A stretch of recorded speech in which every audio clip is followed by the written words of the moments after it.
Welcome to another episode of Bergen Stage's Radio Theater. Today, you are the friend of a man living in death, confidant of a ghoul, witness to a nameless terror. You are a guest in the house of Usher. Join us now as we escape to a gloom-shrouded moor at a house where dread holds sway, as Edgar Allan Poe recounts it in his famous story, The Fall of the House of Usher. It is with some regret, but I believe advisable, that I identify myself only as a friend of Roderick Usher. Certainly the last, and perhaps the only friend of that unhappy man. Having only one sister, he was the last male descendant of the ancient house of Usher.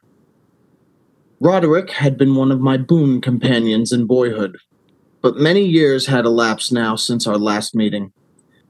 And so, as I held his letter in my hand, not yet opening it, I reflected with no little sadness upon the devious fates that chart our courses and drive old friends away from one another.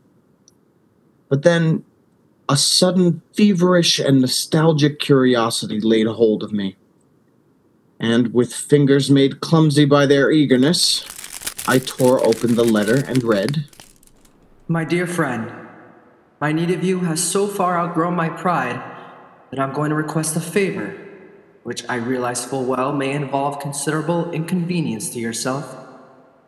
For some time past, I have been suffering from an acute bodily illness intensified by serious mental oppression, if I may so call it. A horror which looms over me, a horror grown so great I dare no longer face it alone. And so in all humility, and for the sake of years gone by, I beseech you to come to me at once, here, to the family estate in the north. Should events conspire to prevent your coming, then only God may know the consequences. Your friend in desperation, Roderick Usher."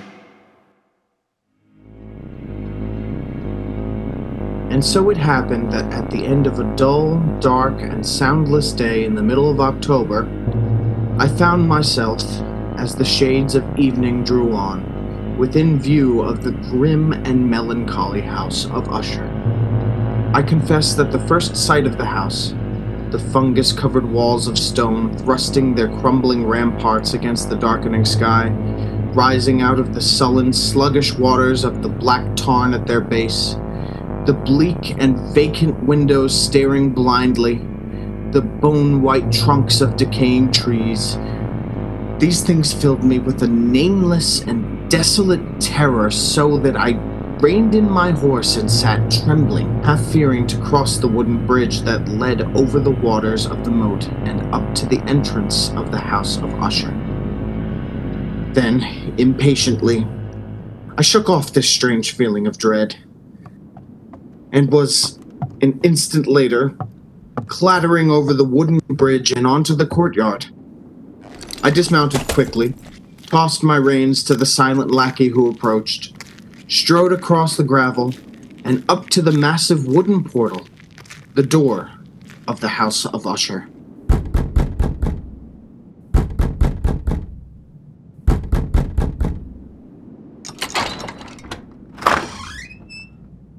Good afternoon. My name is... I know. You're the friend of Master Roderick. Please come inside, sir. Thank you. But may I inquire how it happens you know me? You have been expected for some time, sir. Yes, true. But also, I'm a stranger to you and could be some other visitor. That you could be anyone other than the friend whom Master Roderick expects, sir, would be impossible. You see, no one else would ever come to this house. Then I followed his stealthy footsteps through many dark and intricate passages. My earlier foreboding heightened and was made fearful by the somber aspect of the hallways by which we passed, the many unused rooms reaching out with their vast emptiness, like some hideous jungle creeper. But at length we stood before the door of the master's studio, and there the servant left me, departed and left me, to go in alone. The man across the room, half reclining on the couch, his back turned toward me, did not hear the opening of the door. For the space of several heartbeats, I saw only the deathly pale and ghastly sunken features of a stranger. Then, only with difficulty could I recognize behind that mask my boyhood friend. For surely, under light of heaven, no man had ever before so terribly altered, in so brief a time, as Roderick Usher. Oh, my friend, you've come at last. Oh, thank God you did come. Oh, Roderick, did you not know I would? Could you not be sure that no long years would ever dim the friendship we shared in youth? So many things have dimmed. Ah, youth. It seems so long ago. But now you're here, and we'll find it, relive it all over again. Every glorious moment of it. And all these shadows, all these gibbering phantoms that haunt me, they'll be driven out. And then the sun will shine again, and we'll be young again, and we'll... Roderick! But forgive me, my friend. My excessive joy at the sight of you after so many years drives me into a frenzy of talk. How many years has it? No matter. It is enough that you are here.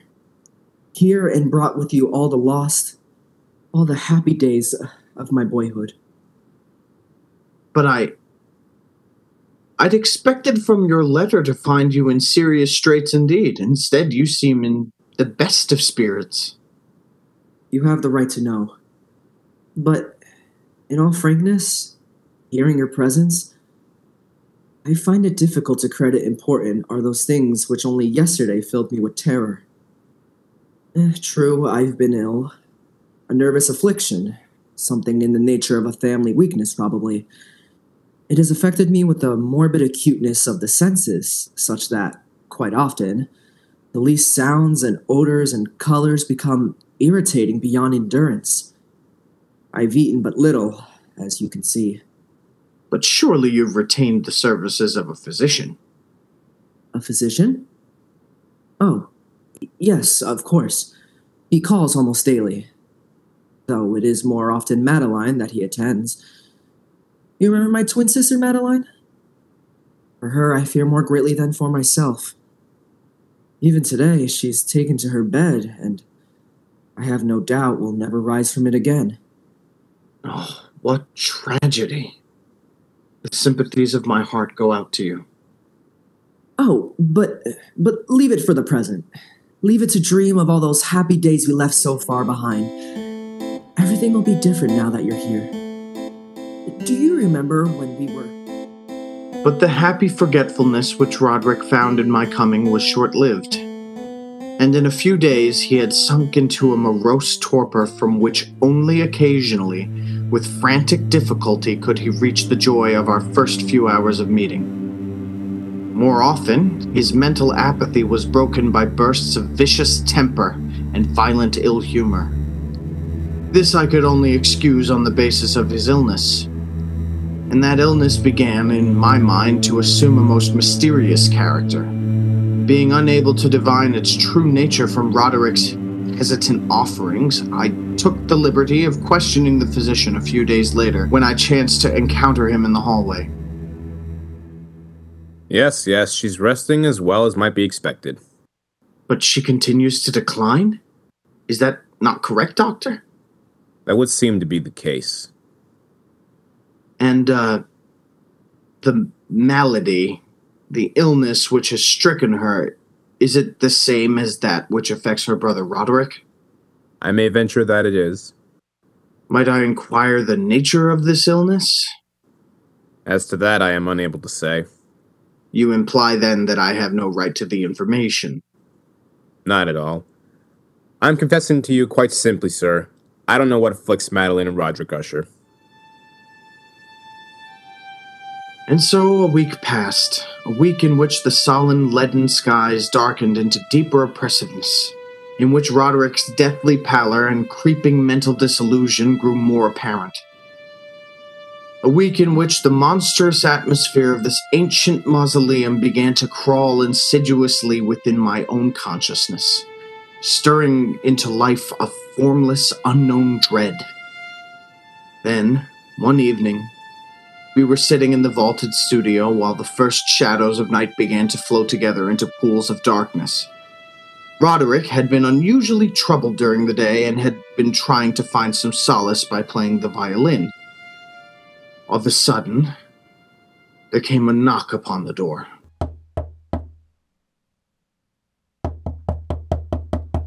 Stop it! Stop that infernal pounding, do you hear? Do you wish to drive me completely mad? Open the door and come in. Come in! It's the doctor. Well, what is it? What do you want? Master Usher, I regret that I must say this, but it is my sad duty to inform you that your sister Madeline is no longer living. Madeline? My sister? She's dead? She breathes no more. Dead?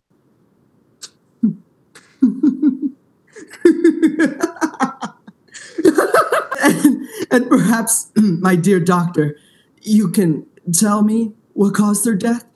Unfortunately, I can only take refuge to the term heart failure. Heart failure?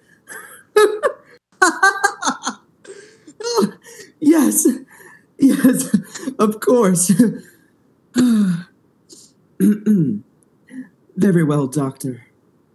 If you will be kind enough to wait, I'll come down directly and discuss the arrangements. At your service. I bid you good afternoon, gentlemen. Roderick, I assure you of my deepest sympathy. You do? Your deepest sympathy? The doctor regrets his sad duty? Are you fools? Both of you fools? I don't understand. Haven't you seen it yet? Can you not feel it about you? The horrid, monstrous, brooding spirit of this accursed house? Can't you hear its evil laughter as it lurks in the hallways and grows fat upon the soul of my dead sister? Roderick! Can't you see that it matters nothing to me that she's dead? That I myself walk but a few steps behind her into the same shadows of hell? Can't you sense those hideous tentacles even now reaching out for me? For me? Oh, now. The last living, if it be living, the last living descendant of the accursed house of Usher? Such was the passing of Madeline Usher, once living, now dead, and her very death, untimely in its aspects, bore to my trembling soul a portent of events yet more hideous, more horrible, and yet to come. At a later hour of that same sad night, Roderick came into my chamber to voice an intention so morbidly unnatural that, for the moment, I could only feel that his tottering reason had at last failed him entirely. Then you refuse? But Roderick, this is madness. I tell you, before this night is over, the coffin body of my sister shall rest in the vault beneath this house, and if you will not help me, I shall do it myself. But why? Why? I could not stand to think of her buried out there in the dark graveyard, alone among the dead. Roderick, she too is dead. It's fantastic how little we know of death or of life. The doctor says she no longer breathes. She is dead. She was so lovely, was my sister. Roderick. I must keep Madeline near me. Nothing but evil could come of such an act. I can trust no one but you. Not even the physician himself. He hates us because he can't discover what it is that kills us. Even he might steal the body of my beloved sister. And he might learn our secret. Do you understand? Don't you, my friend? Yes, Roderick. Yes. I understand. And so it came about Near midnight, we two alone made our way to an upper chamber of the house, and taking up the black coffin between us, in the shuddering light of candles, we walked the tortuous passageways, slowly descended the curving stairs of stone, passed beneath the moldy level of earth, forced open the massive and aged, rusted door of iron, and stood at last with our ghastly burden in a subterranean, dank and musty crypt underneath the house of Usher. Over here, my friend, on these trestles. Now, a trifle higher with the head. There. Oh, may you sleep in peace and dreams, sweet sister. From I who tread the same path soft behind you. Come on, Roderick. The thing is done. Oh, wait. Stay a moment. You've not yet to fix the coffin lid. See? I've left it loose so it can be turned back. No, I beg you. I'll ask farewell, no more. Look. Is she not beautiful? Yes, she was very beautiful. Was? Yes. Yes, of course. The look of her confused me. But do you not see it too? The warm glow of the cheeks, the eyes shut softly, those lips half parted? Does it not seem that she may rise up and speak to us at any moment? This gruesome place inspires those morbid fancies. Morbid fancies? But now dead she seems to live, and living seems already dead. Man, you seek out madness. You court it with your very thoughts. And if I do, what matters? What value can there be in reason without the hope of life? Dead, you say to me. She is dead. Then what certainty will not with equal reason say instead she lives? And that I, the last of Usher, am the one who is already dead. I prevailed upon my friend at last to leave that mournful place. And so, with grim finality, we secured the open lid, picked up our flickering candles, and departed from the crypt, leaving it alone with its darkness and death. The ponderous portal closed behind us, and then my soul, for one brief instant, felt the dread and awful meaning of eternity. There followed then a week of such dreary gloom and melancholy that my own spirit quavered at the menace of the nameless thing enshadowed in that house. By perceptive degrees, the living soul of Roderick Usher flickered lower. More ghastly grew his pallor, more tremulous the extremity of his terror.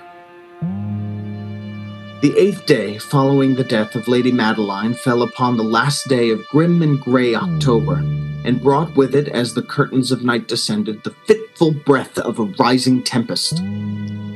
Uneasy gusts of sodden rain and the sound of sullen thunderous rumbles born of the dim flares of sheet lightning somewhere behind the lowering squall. I retired at a late hour, but found sleep impossible. At length, overpowered by some strange presentiment of evil, I found my reposeful inaction no longer endurable, and so I arose, threw on my clothes in a haste, and fell to pacing the floor of my darkened chamber. Then, in one instant, a soft sound from the blackness froze my steps in a paralysis of terror. The latch of my chamber door was being lifted from without. Who is it? Who is it, I say? It is I, Roderick. Oh, Roderick, what are you doing up and about at this hour? In pitch blackness.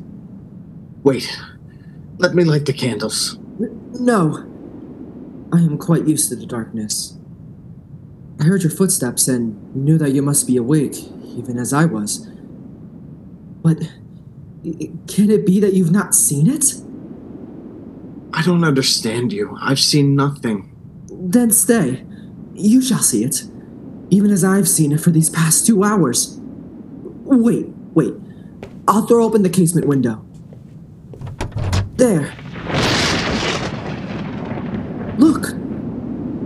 It was indeed a tempestuous yet sternly beautiful night, and one wildly singular in its terror and its beauty. The exceeding density of the clouds, which hung so low as to press upon the turrets of the house, did not prevent our perceiving the velocity with which they flew, careening from all points against one another. We had no glimpse of the moon or stars, but terrible to behold, the undersurfaces of the huge cloud masses, as well as all terrestrial objects immediately around us, were glowing in the unnatural light of a faintly luminous and clearly visible phosphorescence which hung like a shroud about the mansion itself. You see, my friend, tonight, the thing grows bold, gathers strength from the storm and from the dead souls eaten. No, Roderick, you mustn't look at this. Here, I shall close this window and pull these curtains.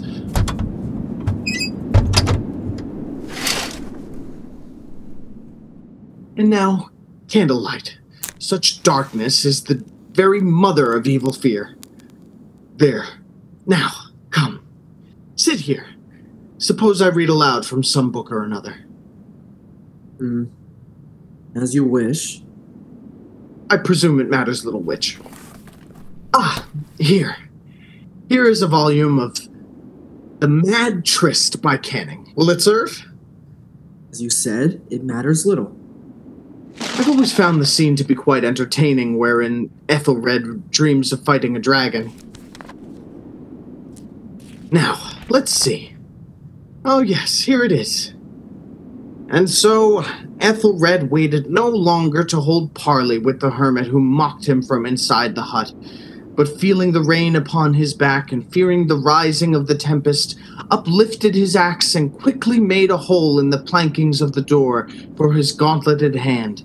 And now, pulling sturdily, he so cracked and ripped all asunder that the noise of the dry and hollow-sounding wood alarmed and reverberated throughout the forest. Why do you stop? Why, that's strange. I fancied I just heard the very sound I read about. Let us say it was caused by the storm. Pray continue. Oh, yes, the storm, of course. But Ethelred, upon entering the door, was amazed to perceive no sign of the evil hermit, but instead a dragon of prodigious and scaly demeanor, which sat on guard before a shield of shining brass. And Ethelred uplifted his axe and struck the head of the dragon, which fell before him with a shriek so horrid and harsh, like whereof was never before... What sound is that? Sound? The shriek of a dragon, my friend. Read on. Oh, yeah. Very well.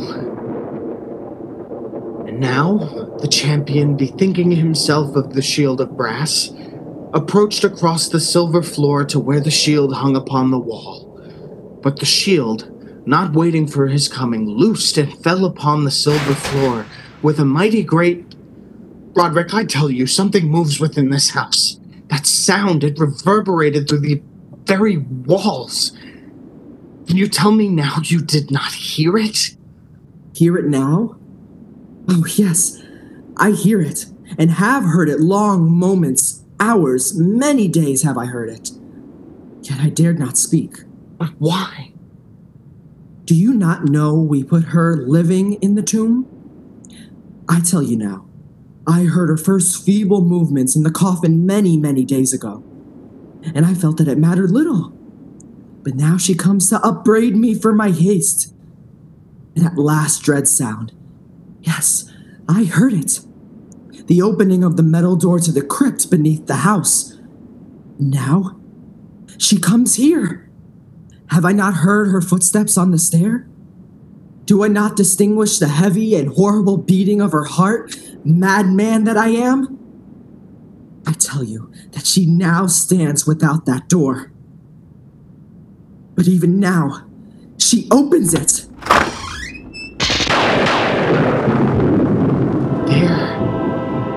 flickering light of candles, in the gloom and curtained doorway stood the shrouded body of Lady Madeline.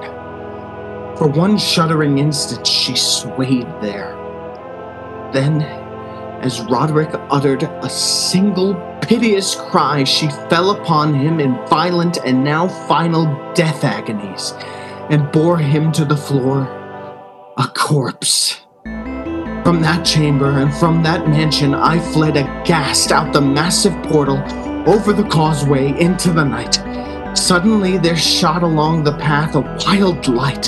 Then I looked back in heightened terror, for the vast house and its shadows were alone behind me.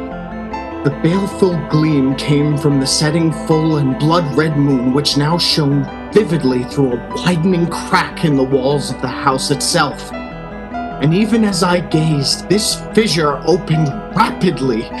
There came a fierce breath of the tempest. The entire lunar orb burst at once upon my sight. My brain reeled as I saw the mighty walls crashing asunder. There came a long, tumultuous shouting sound like the voice of 1,000 waters. And in the dark, deep tarn at my feet, closed sullenly and silently forever over the pitiful ruins of the ancient house of Usher.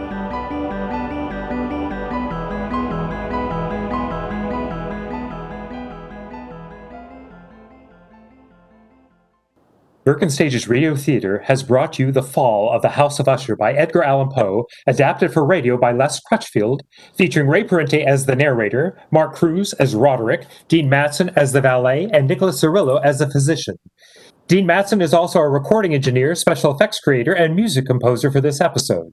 Marianne Co-Rivera is our video engineer, and I am Jim Bumgardner, your host. Thank you to Bergen Community College, the BCC Office of Student Life, and the BCC Media Technologies Department. Tune in to another episode of Bergen Stage's Radio Theater soon, and be sure to catch all of our earlier episodes available on YouTube, Spotify, and at the BCC Library. Until next time, don't touch that dial, and if you do, remember to disinfect it first.